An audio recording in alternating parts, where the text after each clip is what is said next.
ഇടി പെട്ടെന്നുണ്ടാകുമ്പോൾ ഈ കുട്ടികളൊക്കെ കളിക്കുന്നവരുണ്ടെങ്കിൽ ഉടനെ അവരെ വീട്ടിലേക്ക് അകത്തേക്ക് വിളിക്കണം. ഒരു കാരണവശാലും ഇടിമിന്നലുകൾക്ക് മഴ പെയ്തില്ലെങ്കിൽ കൂടെയും ഇടിമിന്നലിന്റെ ഒരു സൂചന പോലും ലഭിച്ചാൽ പിന്നെ കുട്ടികളെ പുറത്ത് കളിക്കാൻ വിടരുത്. ടെറസിൽ തുണിയെടുക്കാനായിട്ട് പോകരുത്. ടെറസിൽ എന്തെങ്കിലും തുണി വിരിക്കാനൊക്കെ ആയിട്ട് എന്തെങ്കിലും മെറ്റൽ ഒബ്ജക്ട്സ് ഉണ്ടെങ്കിൽ ടച്ച് ചെയ്യാതിരിക്കുക. ഇതുകൂടാതെ ഫോൺ ഒരിക്കലും എടുക്കരുത്. ആ സമയത്ത് ഫോൺ അടിച്ചാലും ഞങ്ങൾക്ക് കിട്ടിയ ചില പരാതികളിൽ ഫോൺ അടിക്കുന്നു. അപ്പോൾ ഫോൺ എടുക്കുമ്പോൾ അത് ആക്ച്വലി ഫോൺ വരുന്നതല്ല, ഇടിമിന്നലിന്റെ ഭാഗമായിട്ട് വരുന്നതാണ്. അങ്ങനെ ചിലർക്ക് ചെവിയിലൊരു പ്രശ്നമുണ്ടായ സംഭവങ്ങളൊക്കെ ഉണ്ട്.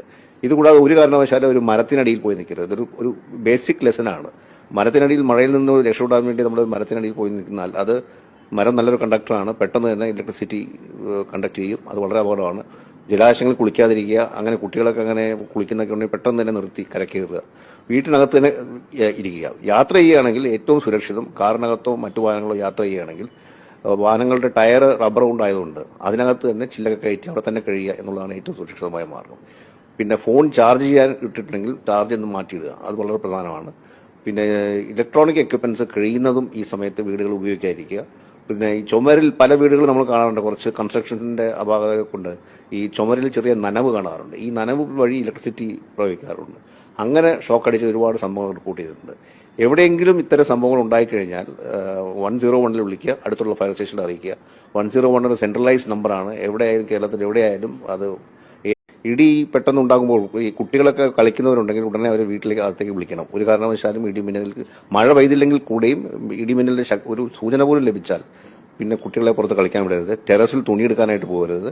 ടെറസിൽ എന്തെങ്കിലും തുണി വിരിക്കാനൊക്കെ ആയിട്ട് എന്തെങ്കിലും മെറ്റൽ ഒബ്ജക്ട്സ് ഉണ്ടെങ്കിൽ ടച്ച് ചെയ്യാതിരിക്കുക. ഇതുകൂടാതെ ഫോൺ ഒരിക്കലും എടുക്കരുത്. ആ സമയത്ത് ഫോൺ അടിച്ചാലും ഞങ്ങൾക്ക് കിട്ടിയ ചില പരാതികളിൽ ഫോൺ അടിക്കുന്നു. അപ്പോൾ ഫോൺ എടുക്കുമ്പോൾ അത് ആക്ച്വലി ഫോൺ വരുന്നതല്ല, ഇടിമിന്നലിന്റെ ഭാഗമായിട്ട് വരുന്നതാണ്. അങ്ങനെ ചിലർക്ക് ചെവിയിലൊരു പ്രശ്നമുണ്ടായ സംഭവങ്ങളൊക്കെ ഉണ്ട്. ഇതുകൂടാതെ ഒരു കാരണവശാലും ഒരു മരത്തിനടിയിൽ പോയി നിൽക്കരുത്. ഇതൊരു ഒരു ബേസിക് ലെസനാണ്. മരത്തിനടിയിൽ മഴയിൽ നിന്ന് രക്ഷപ്പെടാൻ വേണ്ടി നമ്മൾ മരത്തിനടിയിൽ പോയി നിൽക്കുന്നാൽ അത് മരം നല്ലൊരു കണ്ടക്ടറാണ്. പെട്ടെന്ന് തന്നെ ഇലക്ട്രിസിറ്റി കണ്ടക്ട് ചെയ്യും. അത് വളരെ അപകടമാണ്. ജലാശയങ്ങളിൽ കുളിക്കാതിരിക്കുക. അങ്ങനെ കുട്ടികളൊക്കെ അങ്ങനെ കുളിക്കുന്നൊക്കെ ഉണ്ടെങ്കിൽ പെട്ടെന്ന് തന്നെ നിർത്തി കരക്കേറുക. വീട്ടിനകത്ത് തന്നെ ഇരിക്കുക. യാത്ര ചെയ്യുകയാണെങ്കിൽ ഏറ്റവും സുരക്ഷിതം കാറിനകത്തോ മറ്റു വാഹനങ്ങളോ യാത്ര ചെയ്യുകയാണെങ്കിൽ വാഹനങ്ങളുടെ ടയർ റബ്ബർ കൊണ്ടായതുകൊണ്ട് അതിനകത്ത് തന്നെ ചില്ലൊക്കെ കയറ്റി അവിടെ തന്നെ കഴിയുക എന്നുള്ളതാണ് ഏറ്റവും സുരക്ഷിതമായ മാർഗം. പിന്നെ ഫോൺ ചാർജ് ചെയ്യാൻ ഇട്ടിട്ടുണ്ടെങ്കിൽ ചാർജ് ഒന്ന് മാറ്റിയിടുക. അത് വളരെ പ്രധാനമാണ്. പിന്നെ ഇലക്ട്രോണിക് എക്യുപ്മെന്റ്സ് കഴിയുന്നതും ഈ സമയത്ത് വീടുകൾ ഉപയോഗിക്കാതിരിക്കുക. പിന്നെ ഈ ചുമരിൽ പല വീടുകളും നമ്മൾ കാണാറുണ്ട്, കുറച്ച് കൺസ്ട്രക്ഷന്റെ അപാകത കൊണ്ട് ഈ ചുമരിൽ ചെറിയ നനവ് കാണാറുണ്ട്. ഈ നനവ് വഴി ഇലക്ട്രിസിറ്റി പ്രയോഗിക്കാറുണ്ട്. അങ്ങനെ ഷോക്ക് അടിച്ച് ഒരുപാട് സംഭവങ്ങൾ റിപ്പോർട്ട് ചെയ്തിട്ടുണ്ട്. എവിടെയെങ്കിലും ഇത്തരം സംഭവങ്ങൾ ഉണ്ടായിക്കഴിഞ്ഞാൽ 101 വിളിക്കുക, അടുത്തുള്ള ഫയർ സ്റ്റേഷനിൽ അറിയിക്കുക. 101 ഒരു സെൻട്രലൈസ്ഡ് നമ്പറാണ്. എവിടെയായാലും കേരളത്തിൽ എവിടെയായാലും അത്